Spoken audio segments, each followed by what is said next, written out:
terceiro ano, vamos aqui para mais dicas da matéria de Química, referente à nossa parte que nós estudamos em sala de aula. Então, nós estamos estudando equilíbrio químico. O que seria, então, esse equilíbrio químico? Coloquei essa reação aqui, para a gente poder ilustrar. O que seria esse equilíbrio químico? Imagine que A e B são os reagentes. Eles vão começar a ser consumidos, formando então C e D. C e D, por uma força de ligação química, eles também vão conseguir formar o reagente A e o reagente B. Então, para o A e B formar C e D, essa reação ela precisa ter uma velocidade de decomposição de A e B para formar C e D, e depois a velocidade também de consumir C e D para formar A e B. Então, resumindo para vocês, o que vem a ser o equilíbrio químico? Quando a velocidade da reação direta, que nós chamamos de V1, for igual à velocidade da reação inversa, que nós chamamos de V2. Então, o equilíbrio químico, ele se constata a partir do momento que nós temos essas duas velocidades iguais. Quando nós formos esboçar esse gráfico de concentração versus a velocidade, a curva que desce sempre será dos reagentes sendo consumidos, e a curva que sobe sempre será dos produtos sendo formados. Então, quando essas duas velocidades se igualarem, nós temos aqui um equilíbrio químico. O que mais é evidente também no equilíbrio químico? O equilíbrio químico só pode ser feito em sistema fechado. O equilíbrio químico, ele só pode ser quando as concentrações de reagentes e produtos permanecerem constantes durante todo o processo.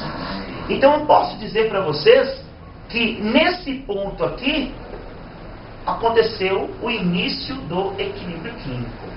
Então, essa aqui seria a parte teórica para nós entendermos o que significa o deslocamento de equilíbrio.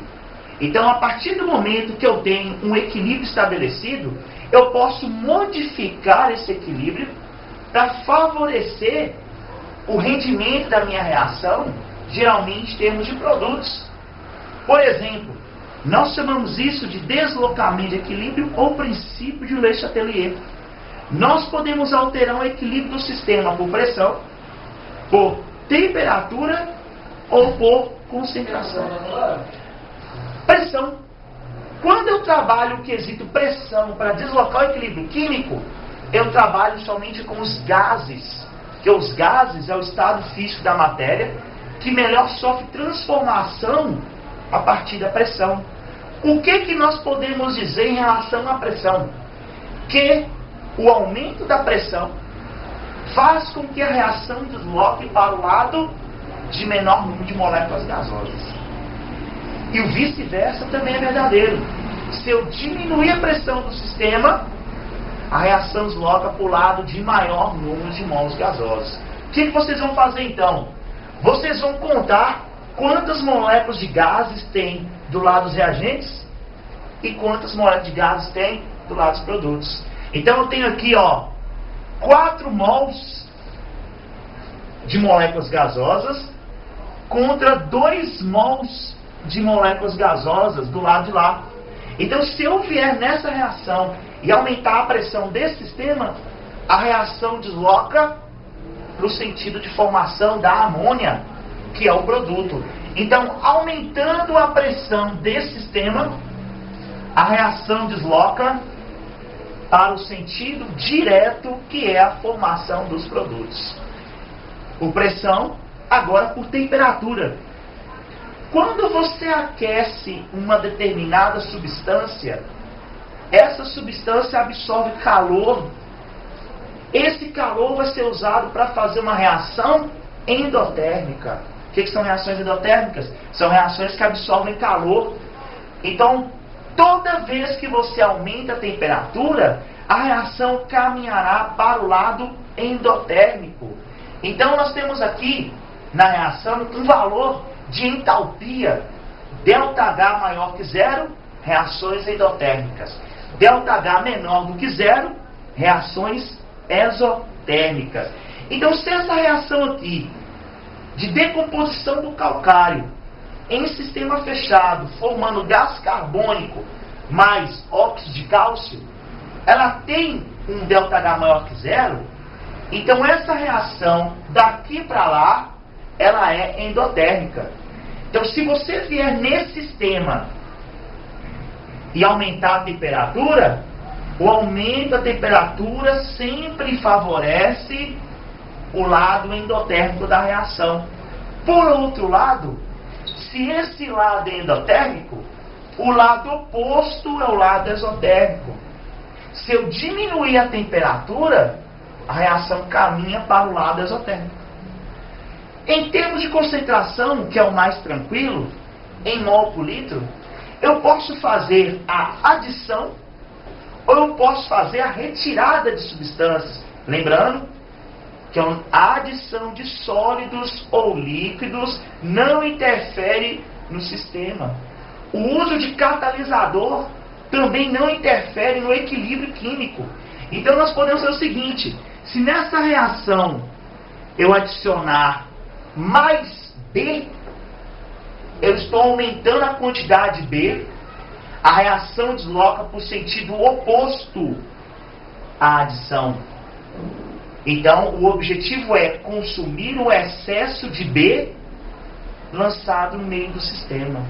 Da mesma forma, eu posso vir aqui nessa reação e retirar um pouco de B.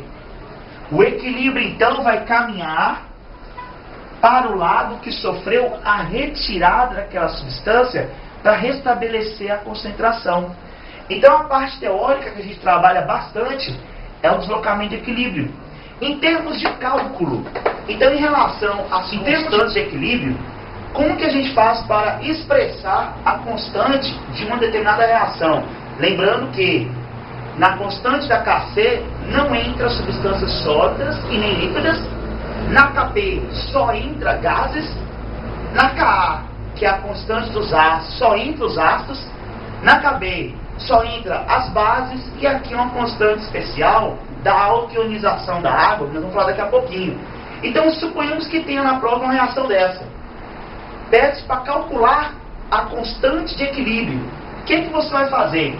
O cálculo de Kc, de qualquer constante, é produto dividido pelos reagentes. E os índices estequiométricos, eles vão ficar em cima de cada substância dessa. Então nós temos nessa reação o produto, que é a amônia, e os reagentes, que são hidrogênios e nitrogênio gasosos. Pede para calcular a Kc. Mas a primeira coisa que você tem que fazer antes de calcular é montar a expressão do produto dividido pelos reagentes. Então o que você vai fazer? Kc é igual à concentração da amônia elevado ao quadrado, dividido pela concentração de hidrogênio elevado ao cubo, vezes a concentração de nitrogênio elevado ao seu índice 1. Feito isso aqui, a questão vai lhe mostrar dados em termos de concentrações. Você vem aqui, substitui a concentração de cada um e efetua o cálculo matemático para encontrar a constante. E para finalizarmos agora, vamos falar um pouquinho da constante da água. Nós temos aqui a Kw, que é a constante de ionização da água. Então nós vimos lá na aula teórica que duas moléculas de água, elas se auto-ionizam e formam o ânion H3O+, e o composto OH-. O produto dessa multiplicação aqui gera a constante da água. Então o que nós vimos lá em sala de aula? Que a 25 graus Celsius, a água destilada tem uma constante igual 1 vezes 10 a menos 14. Se essa constante é oriunda dessa multiplicação, se a água destilada, que é uma água neutra, tem um pH igual a 7, se eu multiplicar então 10 a menos 7 vezes 10 a menos 7, eu vou obter esse resultado. A partir daí, nós criamos o que? A relação ácido e a relação base. O que é um ácido? Ácidos são substâncias que têm o pH menor do que 7. Ou seja, o pH sendo menor que 7, eles vão ter excesso de íons H3 ou mais. A base são substâncias que têm pH maior do que 7, ou seja, eles têm menos íons H3 ou mais e mais íons OH-. E finalizando então, você também pode calcular o pH de uma solução a partir do valor das concentrações de hidrogênio ou íons hidroxila. A fórmulazinha que nós trabalhamos na sala é essa aqui, ó. pH é igual menos log da concentração de H+.